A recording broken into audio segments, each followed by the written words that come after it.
you ready for a little Southern humor mixed with relevant topics we can all relate to? We're about to pull back the curtains and mix it up. Scoot your chair up. It's time to talk about all the things and ask all the questions. Welcome to Get It Together, y'all. Joining us. We're so excited that you came today. We hope that you pull your chair up. We've got some little props sitting on the table, some little chairs. We've all pulled our chair up and just get comfortable and get yourself a cup of coffee. We're going to talk to some really important women here today, and we're going to have some fun. And by the way, my name is Cindy Larson, and I am your host. And I am April Potter, your co-host. And you're watching Get It Together, y'all. This is a show that we're going to have fun, and we're just going to poke all the elephants in the room. So we are excited that you're here today. We're going to talk about something in just a little bit that is kind of near and dear to my heart. It's kind of a platform that I can, stand on and shout in a bullhorn about. And one of our shows, we talked about, if we could name new cuss words, mine would be bullhorn. I mean, that sounds like, like if it wasn't already a thing, it's like, oh, bullhorn. So anyway, but anyway, we're gonna have some fun here today, and by the end of this show, we're gonna have some take home and some homework, some weekly challenge for you. And we don't know what it's going to be yet. We're just going to come up with it based on what these women tell us to do. And we'll just roll with this. We're just going to have fun. We're just going to let the cameras roll, mistakes and all, and nobody needs to be overthinking anything. We're just going to talk, and we're going to have some fun here. And so we hope that you enjoy the show. To get things started, I am a Southern woman, and April is a Southern woman, and we have Southern mothers, and we want to always ask our guests, if you're from the South, if your mother was from the South, and we want to hear a little tidbit that might be something that is a takeaway from your mother, whether she's from the South or not. But we just like to, because I've got a Southern mother. Something to share with you today. So here, where's my Southern mother sign? Here, that's what we're going to talk about right now. Southern mother. So let it rip, Tater Chip. So by the way, our guests, you want to introduce our guests? Well, why don't they introduce themselves? Well, we could. So I'll introduce my guest, and you introduce your guest. So Terry Baker is my guest, and I am so excited, so honored that she had this evening to come and do this podcast. She is, her title is amazing. She's my friend and my therapist, and so I asked her permission to be able to say that. So we're just going to go ahead and get that out of the way, that I have been helped by this woman, and we were friends first. So we'll talk about that in just a minute. But anyway, say hi. And are you from the South? Hi, I am from the South. I am literally fifth generation native Floridian. What? Oh, wow. Yes, I am a rare breed. Oh my gosh. I was born in Jacksonville, but raised in Miami. Yeah.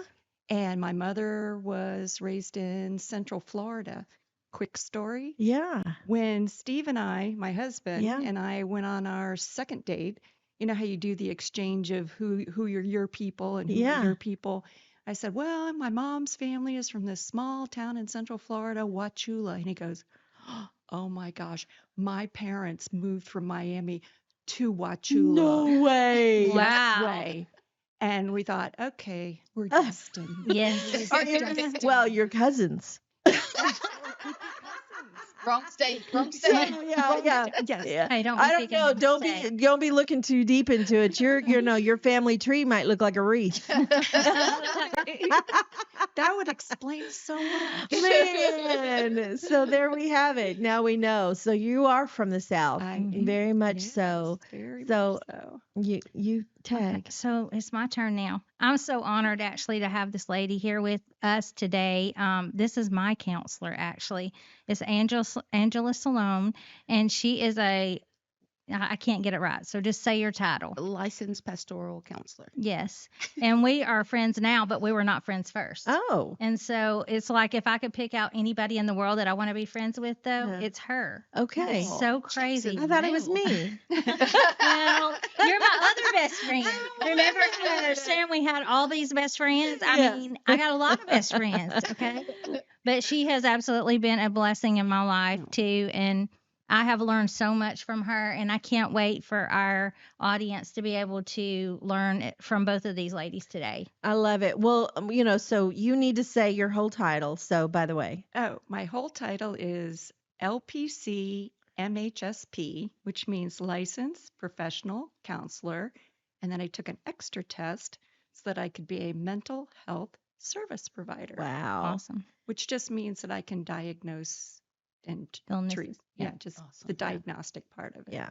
That's pretty amazing. Yes. I thought so too. I'm so proud of you because, I really knew you before all of this. So you had this dream and that you were going to do this thing. And so many times, we all kick around these plans and you really did it. So I was really proud of that. And so when it came to, me going, oh, I think I need to talk to somebody. Then, I talked to Terry and she said, well, I would be glad to recommend. And I said, can I not see you? And she said, well, I mean, we're friends and I know you. And I said, yeah, but I'm okay with it. So some people, I recommend them to go talk to somebody who they don't know. So they have to explain it because otherwise anyway, we're getting into that too much. But back on the Southern Mother, because we are going to get there. We're going to cover all the things. And I want you to notice that I am sporting a prop over here today. This is not plugged in. We all know this is a selfie light. But in the whole scheme of these shows that April and I are dreaming up, we have different categories of shows. Some shows are kitchen table talk, and we talk all about food and health and all the things, canning and all the, fun things. And then some things are glass house, where we have a glass box and we put something in the glass house, and we have plans. We have plans to look at things that are touchy from all different sides. And so you'll want to tune into the Glass House shows, lots of different things. But today is the circle of trust. Yes. And to me, there are a lot of things, a lot of places we can go with the circle of trust. But to me, because I want to talk to some people who might be like me and didn't understand counseling and didn't understand therapy. And so I was under a lot of misconceptions of that. And so I did not trust the whole idea of that, and for reasons we'll get into. But that's what this prop is for. Do I need to move it? No, we got to go back to Southern Mother. Yeah, I know. I just want to cover this. We can leave it there now that I've explained it. So my Southern Mother moment that I want to share, and you guys can be thinking about a Southern Mother moment if you want to share something. But my Southern Mother, actually my Southern grandmother, would say this to my mother, and so then she would say it to me. So this is a multi-generational little piece of advice. But my Southern grandmother would say, don't make soup when you're mad. She said, don't make soup when you're mad. She says that it doesn't taste good. Oh. That when you cook, you need to have joy in your heart because you can taste, like she said, things just, you'll add the salt and you go, it still doesn't taste good. And it's because you are not in a good place to be cooking. So, if I ever, am a little hot under the collar, we're going out. My food will get that would be my dumped in the my trash. professional opinion for him to do anyway. Do not eat it She's mad. Yes. So anyway, that was one of my takeaways, and I always think, am I happy enough to make soup? So I'm going to use that actually. I'm going to be honest. All right. And then sometimes I'm, just going to tell you that, in full honesty, sometimes it's an excuse. I'm going, I'm not in a good place to cook. Like, Yeah. I'm going to need to go out tonight. Yeah, we're going to need to get carry out, and you need to drive through. I'm in a bit of a mood, so I'm thinking steak. Yeah. That's right. That's No right. soup at all. I don't want soup. Do you have a Southern mother? Well, yes, I was just thinking about this actually driving over to the taping today. My mother would always say, "Don't sit like that. Sit ladylike. Put your legs together." At church or wherever I was at. I could be at a restaurant. Mm-hmm. That, and then we could not put our arms on the table. No. You can't lean on the table while you're eating. You got to sit like a little lady. Mm-hmm. And so I filmed myself then telling Chloe that, of course. Mm-hmm. And it just, they carry down these Southern mama things. So let me tell you, my Southern mother said that about the elbows, but she said the exception to that is if the person you're sitting across from has their elbows on the table, that is okay then for you to put your elbow. Later in sales, I learned that technique is matching and mirroring. Mm-hmm. And so if someone is, a certain posture, then you can mimic that. But it still doesn't mean that a Southern mother would like the elbows on the table. Mom she would not be like it. Nope, get them off. Get them elbows off the table. That's right. But then it's not ladylike. That's what right. she would say. It's not ladylike. But sometimes ladies got to get into it, especially if they're dealing with a man. Yeah. Yep. We ain't making Seriously. Yeah, that's right. We ain't making no soup. That's true. Do y'all have a Southern mother moment? Oh gosh, I know I'm putting you on the spot, but because I could have been thinking of stuff. yeah, but I don't want you to. The first thing that came to my mind was my mother was a farmer's daughter, and so food was always special. Mm-hmm. It was important that you ate the food, you didn't waste food, Mm-hmm. and you had to be open to whatever you were eating. Yeah. And even if it was something we didn't like, she'd always say, just one bite. Mm-hmm. Right. And the thing that was hard when I was younger, but worked out better when I was older, is I grew to enjoy foods that when I was younger I didn't like. Mm-hmm. And some of it was just how it was prepared. I had a boyfriend that I don't eat this, I don't eat that, I don't eat. And my mom, he was polite and ate whatever she put down. He didn't know that food could taste as good as as it could taste because his mother cooked differently than my mother. But I have a saying, I'll try anything twice. yeah. Yeah. Because you just never know. Sometimes you don't know. You just didn't have a don't. good first try. Exactly. Well, my sister was so stubborn about that. That reminds me of my sister because she would sit there. Mom would give her, a couple bites of things. You got to try this, and then you can just eat whatever, And she would not do it. And it's during the Cosby Show and all that. She would sit through like 4 sitcoms, and we was in the dark. She's still sitting there with her little hands on the table, mad because she is not going to eat that 2 bites of whatever. Just not going to do it. She's done. Yeah, we didn't understand these people that cook different meals for their kids, or the kids. No, you eat the what kids, you had. The kids ate. They made a demand of this is what we're going to eat, and so that's what every tail wags the dog. Yeah. My mom was not a tail wags the dog person at all. My mother I would have tried that once. Yeah. That no. Oh my goodness, the thought of it. My You're husband from here too, though, right? Aren't you from Tennessee here? Yes, I am. So from she has a Southern mother. Hendersonville. Yeah. Oh, Tennessee. Yeah. wow. Yep. So I've actually got 2 things. Mom had a saying, pretty is as pretty does. Uh-huh. I've heard that my whole life. Pretty is as pretty does. Yeah. But I have a tip, and this may not necessarily be a Southern thing, but it's a me thing.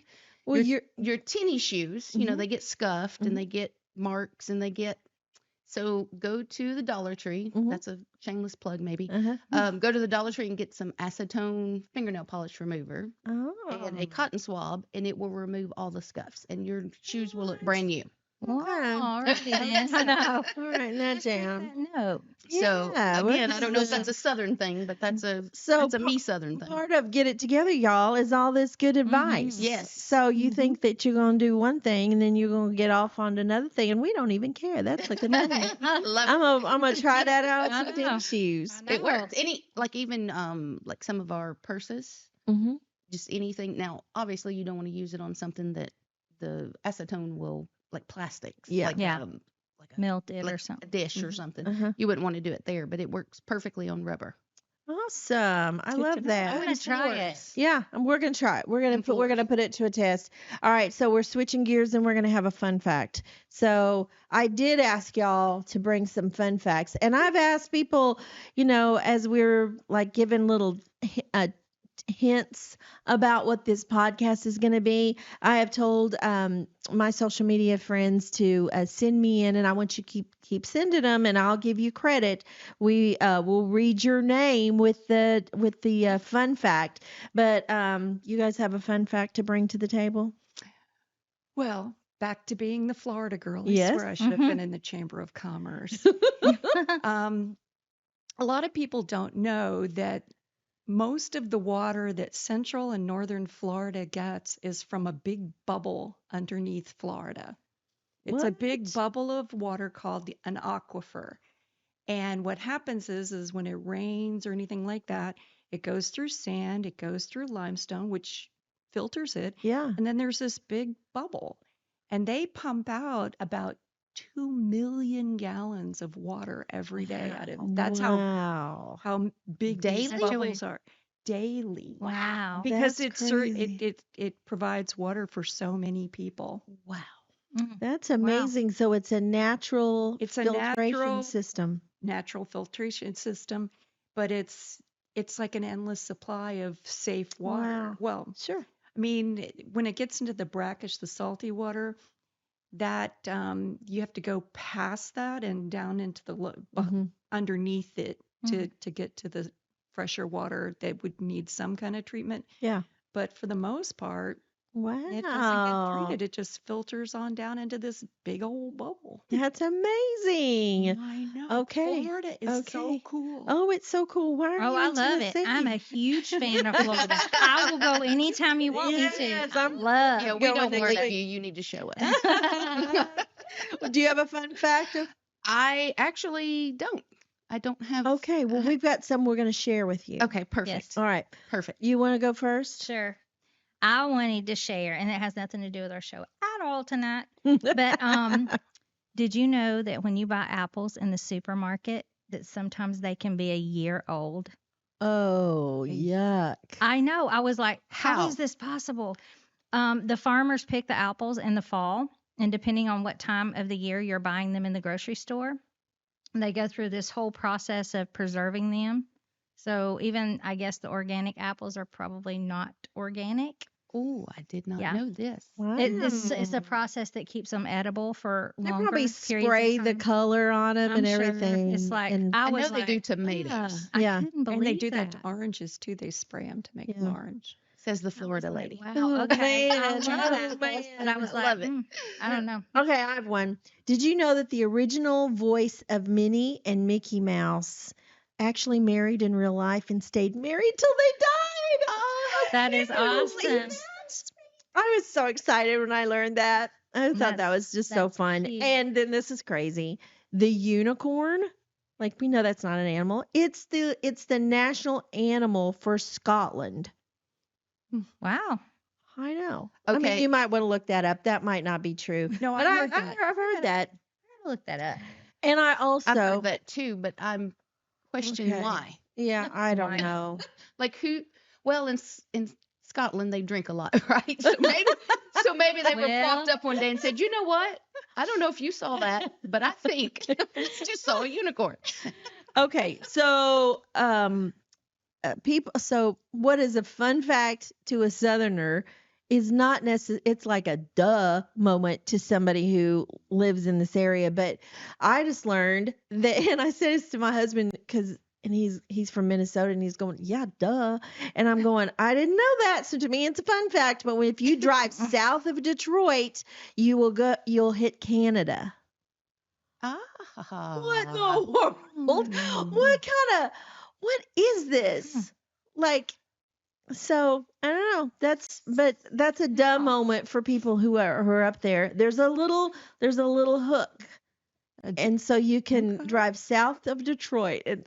Okay, and so I looked up the unicorn. You did? Yes, it has been the national animal since the 15th century. I love There was alcohol involved. Yes, There was alcohol. I'm like, Okay, then I've got one more. Let's see. Oh, some cats I'm scared already. are allergic to people. Did you heard that? Wow. I promise you, I have heard that. That was I like promise you, I've heard that. air moment. How would you know if you think, oh, this cat just hates people? He might actually be allergic to you. Like you might like Do you go hate me? scratch. I mean, how do you know? I don't know how you'd know. Like, do they sneeze at you? I don't know. It just weirds me out. We got to figure this out. I'm not an started saying, animal person, but Now we've got to go research. We've got to figure out so what is going on. No wonder How does cat always allergic to you? we're both in counseling for a reason. all right, yes, okay. So I want to get into it. So I want, we have some questions that have been like sent in to us, people that want to chime in and ask some questions. But I want to get the ball rolling with so I'm a faith-based person. You women are both faith-based women. I know that in Terry's case, you see all different type of people, and so that's not the first foot you lead with. But from my standpoint as a preacher's daughter, a evangelist's daughter, and all of the bubble that I grew up in, I was not explained, it was not explained to me that therapy was an option. And why wouldn't it be? Because people go to school, like you go to school, you guys have gone to so much work to do this, what you do, and you're obviously called to do it. You have an anointing to do it. But we don't think anything about somebody being a surgeon. And I wouldn't try to operate on my child because I'm not a surgeon. I don't even get why they give the fathers an option to cut the umbilical cord when a baby's born. He's not a surgeon. Like, is it cost less? Are you going to give us a discount? Because I think I want you to do it because you know what you're doing. Yeah. But then when it comes to mental health and emotional maturity, we're just supposed to grow older and get more mature. And that just doesn't happen. Like we have to do work to change our thought processes and get new habits and new get new marching orders and challenges, and I have gone home with homework so many times and go, oh man, why didn't I ever know this? So jump in there, speak to that. Like, what do you say to people who are watching and they've felt like it was a taboo thing to do to go to a therapist? Oh gosh, there's so many people that, like in my regular day job, I work at an opioid treatment center. Okay. And some of the experiences that people have had really create this instant resistance because they're mandated to see me whether they like it or not. And it's up to me to be welcoming to get them past that. Yeah. Some people, kind of like in your situation, that we don't do that. If you've got a problem, you see mom or dad, you see aunt or uncle, you see pastor, and that can be good for some things, but for other things, getting an outside perspective from a counselor who they're only there for you. And they aren't in your day-to-day life, but they're in a situation where they are there to listen and care. And sometimes just hearing you say it out loud can be helpful. Some people are resistant to getting therapy because they had a horrible experience with a therapist. A lot of people That's a big one. A lot of people, let's say children who had been in foster care system or had difficulties in school with family or whatever, and the only experiences they've had with therapists have been horrendous. So they come into my office and they've got the walls up. Sometimes they have the claws out. I mean, Yes. it can be and I just leave that. I don't try to address it. I said, you know what? Trust is earned. And Amen. Your circle of trust. Yes, Yes. exactly. Circle of trust. Yeah. I know that didn't make sense to some people when I wanted to like put the therapy show because I wanted to do, and we'll do this again. Like it's not just a one and done because I don't think that we can cover everything in an evening. But to me, it fit into other than it could have been in the glass house, but I think it was a circle of trust that really spoke out to me. What do you and you see a lot of ministers? Is that true? I do. I see a lot of faith-based clientele. I have seen atheists. I have seen, outside of the so-called norm of pastoral counseling. Yeah. But it's all the same. We need a different perspective. We need to know we're okay, and we need to know our worth. So it doesn't matter. That's not based on a gender or a faith, or that is based on who we perceive ourselves in this world. And sorry. You're fine. Very animated, y'all. Sorry. Sorry, Southern girl. That's what I do. What I have found specifically in the field that I do, which is narcissistic abuse recovery, if you have that type of abuse, say that again.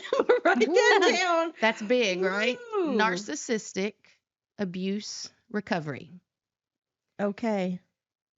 I walked through my own journey, which is how God, got me to that. So we all have stories. Yeah. But what I have found is, like you were saying earlier, some people don't realize that it's abuse. They don't realize, hey, you know what? This is not behavior that's normal.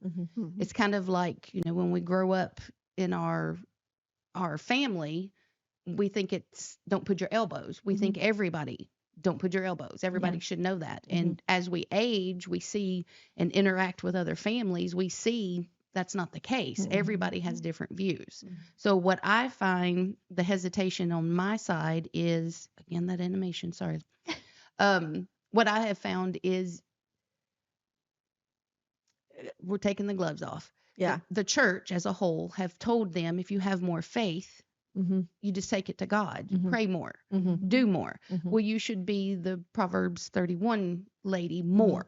And they're not looking at it as I am being that Proverbs 31. What about him being that, Proverbs 34 guy? Like how is this my fault? And what I find is a lot of hesitation of just take it to God. They don't see it as, no, this is an abusive relationship. This is something that's not healthy, that needs a different perspective. They look at it as it's my fault because if I were a better Christian, and that's the big thing. If I were a better Christian, I wouldn't need help.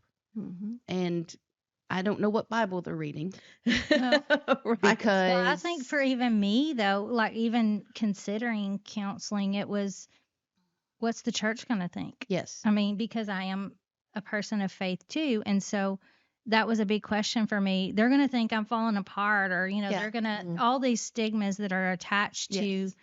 Let's just pull therapy or that shame counseling. curtain right back out. This Let's is true. open up that. But I didn't know that when I first started. And I really, truly thought, somebody's going to think I'm a wreck. Going back to the Southern, we Southern girls, we just laugh and we go, it's okay. It's all right, girl, just keep going.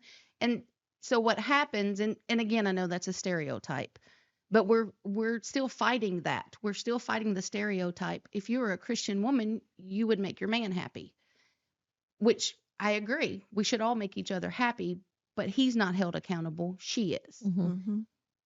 That's just wrong. And the stigma behind that is she's ashamed to come reach to us and get help because she thinks she's already less than. And she doesn't want, like you said, we don't want the church to know that I'm human. Yeah. But we're sick and we need help, or we've got some symptoms. If we start having a runny nose, we run and get some Mucinex. Yes. And there are signs that, are understood that you're, Yeah, it's really important for people to find a counselor that they feel safe with. Yeah. So much of the suffering that people go through before they seek counseling is their life has become unsafe, regardless of what the situation Nowhere to drives turn, I us. feel. Nowhere to turn. And they don't feel like they have safe people in their life that they can be vulnerable to because they have an appearance to maintain. Right. And But it spills over to every area of your life then. Absolutely. That's what Yes. happens. It starts, it's in family, it's in work, it's in church, it's in all of these different, and I think even our children, it spills to every area if we don't talk about it, Exactly. So. And the challenge is always because I don't know that this is a bigger deal in the South, but it seems like it kind of is. But the optics of you got to have the optics of being perfect. And one of the reasons why we wanted to do this show was to kind of strip back the whole perception that social media puts out there that perfect is achievable, and that people are scrolling and they think they're the only one in the world who hates their job. And anybody that says I hate my job, I don't want to follow you because I hate my job too. And so we've got this whole thing of I want to follow perfect people, but then they make me feel really bad. Right. And so I want to just kind of poke the elephant in the room and go, yeah, reality is if we would just pull up a chair and talk about stuff and not be afraid to go, I made a mistake, but do it in a way that actually kind of pulls along your friend. I travel a lot and I do, wonderful things, and was kind of raised in this weird little lifestyle where I was always on stage and I was always in front of a camera. So it's not uncomfortable for me to live life, on social media. To me, it's just a kick in the, rare,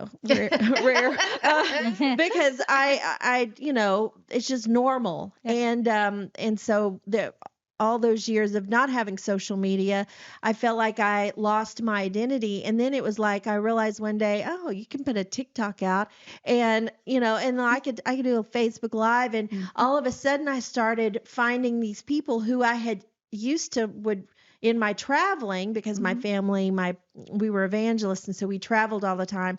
So now I'm talking to people in India that said, I remember you in India or Singapore. And so to me, it's like, I'm a kid again. Yeah. And so it's really fun because I'm reconnecting with that other life, that there was this span that I had a job and I raised kids and I, did mundane things. And all of a sudden now I find myself, I'm an empty nester and I'm kicking it. And so people are like going, I want to be you. And it sucks to be me. I would rather be you. And good for you. And I'm going, no, but come on, you can do, there are things that we all can do, and women my age, and I just, lean in and listen. I'm 60, almost 61 years old, and I feel like I can speak to women of this certain age group that get over 50 or get over 40 or get over whatever the thing is.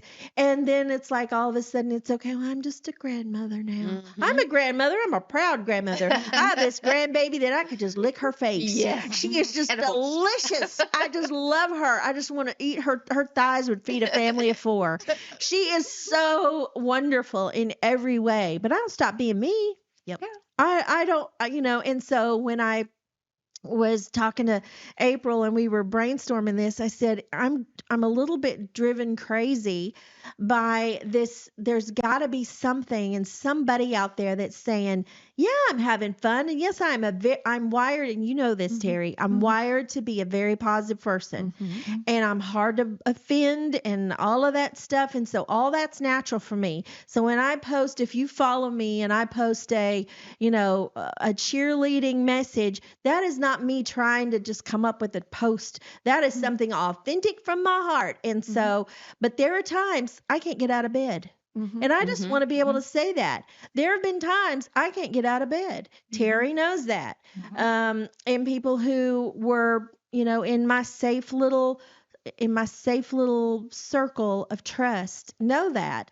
Now I'm saying, because I'm not in bed, and I'm able to say, it's okay if you can't get out of bed. It's okay to be okay. We just need to talk about it. Yes. We don't give up, and we don't just say, well, I'm this age, or I am, I don't have it anymore and I don't feel good anymore. Okay. But I just feel like that we could do just a little bit better. Like, I get feel we it could do a lot together, more. and we're here to help. So we just want to have that message. So anyway, that was my little soap. I love it. Thank you. Thank you for sharing that. Love that heart. Oh man. So anyway, when we were talking about the circle of trust, and I said, I really want to talk about some therapy things, and what do you think is the first step? So we're all local to the Nashville area, but people who are watching are all over the place. And so what would you say to somebody who just they open up, they don't have phone books anymore. I almost said something so archaic. Phone books. You remember we used to go into motels? Yes. And they would have everybody in the whole town, their phone number, address, their full name, every bit of information that we would be horrified got out, even though it's on the, it's on the World Wide Web. It's in the clouds, whatever that means. But they used to be in books in our homes. But if you were to, use this Google machine and look for somebody, what do you look for? Well, the number one thing to look for in any type of mental health is you become a team. We're not there to push or pull. We're there to walk beside. And for instance, again, going back to the Southern thing, we're big on sports. I would never join, me specifically, I would never join a pro team because y'all, who we fooling? No, that ain't happening. Even in my younger years, that wasn't going to happen. But why would I want to? Why would I want to be along in that team? So to me, the number one thing to look for is that match. Like you said, you guys were friends. She and I were not, but we became that because like we do from our hearts. This is not a trained thing. This is I naturally care. I want to help and I want to walk beside of you. But it's not our jobs to push, pull, drag, beg. It's literally, what do you want? Let's get us there. One of my professors in school said it's a conversation with a purpose.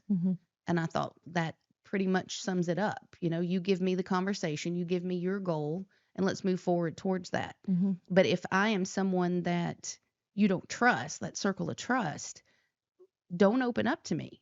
Find someone you can trust and you put feet to it. Meaning, I think I can trust her or I can trust him. So test that theory, share some things that not necessarily you're deep seated, because you don't want, what we don't want is to add to the burden. Our goal is to help you carry the load. So if you're not willing to unload yourself, we can't help but only so much. So it's important that you line up someone that you can trust, someone you can walk with, not in front of, again, not pushing them, not pulling them, but literally walking beside of them and just helping them carry their load. So it's imperative that you get the right team. And you have to go into an appointment. And I know, even though Terry and I are friends, we had scheduled appointments. I paid for my visits. And whenever I, need it, it's like, that's not even a question. This is a professional setting. And so it's not a friend having coffee and stuff. There's, I guess, a place for that, of course, because we're going to talk. But if you want professional advice, you have to approach it in a professional manner, I think. And then you have to be willing to just bear it all. Yes. Like, go in there without your facade, because we're all really good at faking.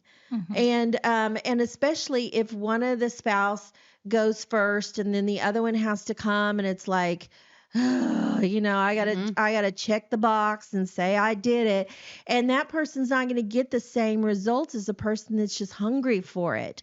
It's the same thing as, like, back in the day, Catherine Kuhlman had all these miracles. Benny Hinn had all. It's like people would go with the anticipation that they were going to be touched and they were going to be healed. And I think that if you go into even if somebody is just, I don't know what I'm saying here. I'm saying even if you don't have access to the best therapist in the world, if you go in with your ears open and your heart open, I believe that God can show you. But there are things that, I mean, like, how many times have I, like, dumped stuff out and you're like, how's that going for you? Just like, I'll be like, what? You're supposed to slap me right now, but it's like, no, how's that going for me? It's not going good at all. And so you have to be honest. But I think there has to be the right timing too, because if you're not open and you're not ready yet, because there was times before I went into counseling that people would suggest, or maybe I would think about it, and then I would just freak out for whatever reason. And it's funny that she asked about next steps, because I'm such a list maker, next step kind of girl. And so that's what I would want to know. Like, if I was starting all over again, I wanted to know, what does it look like? What can I expect? How long is this? I mean, like, all the details going into it, because that puts me at ease. So if I would feel nervous going in not knowing those things. Terry has books, like, you're a big book girl. So what would somebody go and research? As far as finding a therapist or finding books? Just like if they don't have a comfort level of even going there yet, if they could, like, get started with how to get some help, like, just being honest with, mental health. Let's just talk about depression. That's a common, So they're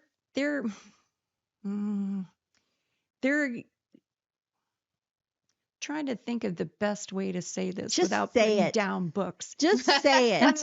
So it's kind of like the same idea of people taking an antidepressant pill. Okay.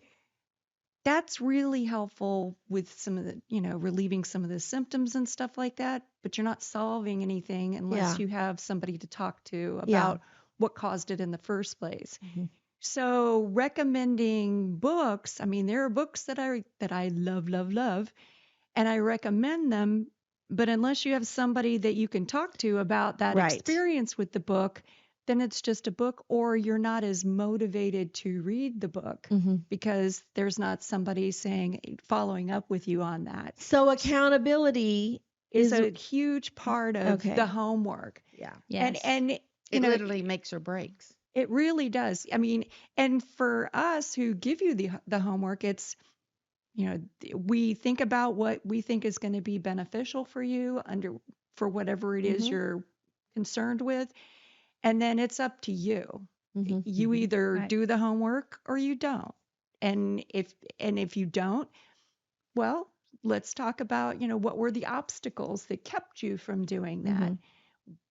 And then maybe a different kind of homework assignment. But there's some of the books, Boundary Power, for people who have struggles with boundaries, since you're asking about books, is one of my favorite.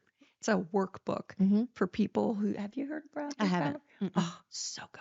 It sounds it. It's a really good, because it talks about all the different kinds of boundaries, whether it's between you and a child, between you and your parents, between you and friends, between you and coworkers, even boundaries within church kind of things. It's a really good book. Man's Search for Meaning is a really, really good book.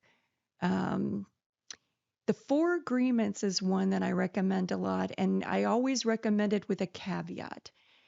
95% of that book, I'm like, I love that. This is brilliant. Everybody should do this.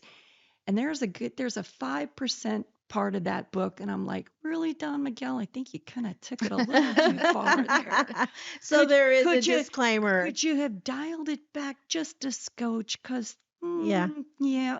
But if you can get past that, some of the wisdom in it, and I've used it so much in therapy with some of my clients that I say, and what agreement is that? 3. So they've gotten used to me bringing it up. But there's some, The Mindful Way Through Anxiety is a really good book. And I like it because it tells little stories, and then it tells you what you can do to help with that anxiety.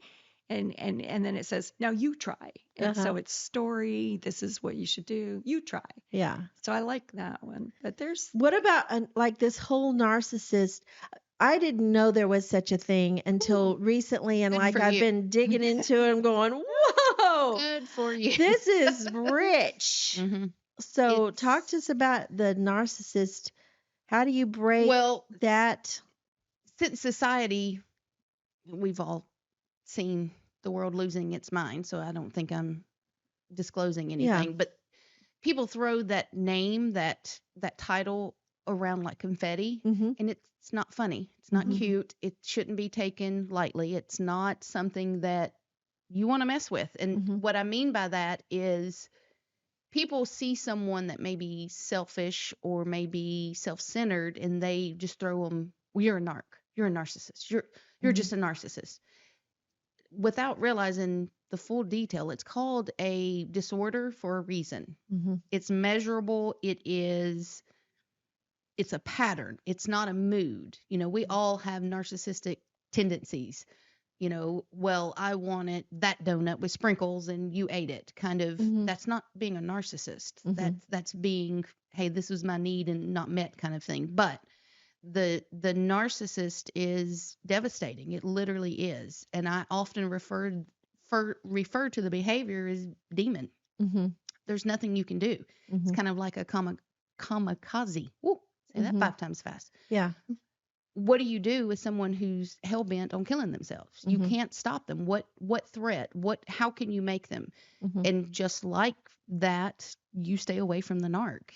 That's the only way. There's all kinds of terms. There's all kinds of, and I'm sure you have dealt with them many times, Terry. The patterns are very destructive, and it's not just one person being harmed. It's literally the world being harmed by this disorder. It is devastating in the workplace, especially in the churches. When you get someone that doesn't have the empathy, that doesn't have sympathy or really any feelings at all towards another human, it's kind of hard to determine being in the reality of, I have feelings, I have thoughts, I have things I want to express.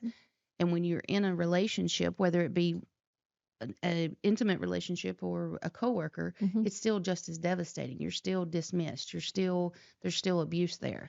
Do you have any go-tos that if somebody is watching from Omaha or, wherever, and they could maybe get started on, I've wondered if this person in my life that I'm just struggling with and praying for, but I wonder if they're a classic narcissist. What I normally do, because I do have a lot of clients come in and they don't realize what's going on. They think that's normal. Again, going back to the elbow, my mother and father didn't teach me the elbow. I just knew it from other families, but it wasn't.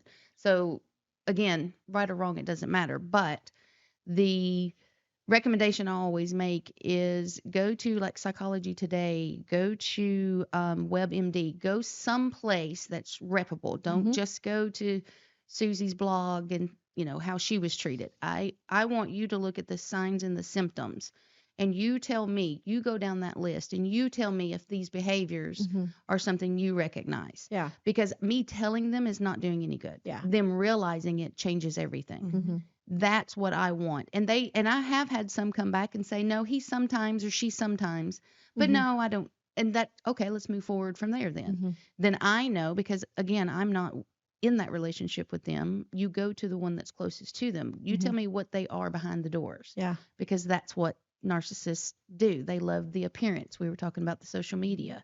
They love to appear like they've got it all together and everything is perfect and grand, and they've got 2.5 kids and 2 cars and a 2-story house. And or the other side of that is that the addiction to drama. Oh, And all so, of them are. It just will take a different form. Yeah, yeah. Some So I've will seen it do both the ways. drama and be quiet about it, meaning they'll withdraw, and that's drama. It's what we think of drama now is, take my O-rings off and throwing wigs across the room and taking your shoes off, and that is drama, obviously. But drama also is if April and I are having a conversation and she's not behaving, it's not that she's not thinking correctly. It's that she doesn't need to behave this way with me. So I'm going to withdraw from her and I'm going to show her who's boss. People don't see that as abuse, but it actually is. So good, you guys. So I think we have some good take-home homework and some self-reflecting, because I think that is a really honest thing that we have to do, and just say, where am I sabotaging myself? Yes. Where am I, not allowing, I love this phrase, emotional maturity. And, where am I not taking responsibility in my own emotional maturity? And I think that's what it boils down to, is that, whether you find help in a book first because you're not comfortable with a person, ask some friends. Just say, hey, does anybody have a good person? Do you see somebody? And just start asking around, and you'll be shocked with how many people actually do. And they would love to have the conversation and hold you accountable. Have you called them yet? Have you called them yet? Yes. And get that, let that be okay. And so just take baby steps and watch the movie, What About Bob? It's one of my favorite movies of all time. What About Bob? Oh my gosh, I got to go home tonight and watch it. So for all you young people, and What About Bob? What about that? Okay, anybody younger than 35 probably doesn't know what that movie is, but it's awesome. But anyway, do whatever you can do to start becoming more mature emotionally, because the world is cruel, people are mean, and if you feel like that you're being crushed and you just can't, you can't breathe, then take some responsibility instead of just placing blame on everybody that's not treating you right. How can you better treat yourself? I like to say around here that we were created by a creator, and he was crazy about his creation. Why are we hating on it? Yes. And why are we sabotaging our own growth? And it's never too late to start a new pattern. Well, even knowing your worth, like she said that over and over to me, and it's truly knowing your worth and fighting for yourself. Yes. That is so important. And that would be my takeaway, I would say, is realizing and coming to the point to know that you're worth it. Yeah. Well, we are worth it, and I'm so excited that you were here today and that you joined us, and I hope that you go to our website and get these ladies' information. If you are in the area, or you guys do Zooms, I don't know what you guys do, but find all their information, read about it. We'll list the books that you've recommended, and do something for yourself. Be yourself, only better, because you're awesome, and we can do this. Okay? So get it together, y'all. We're here to help. See ya.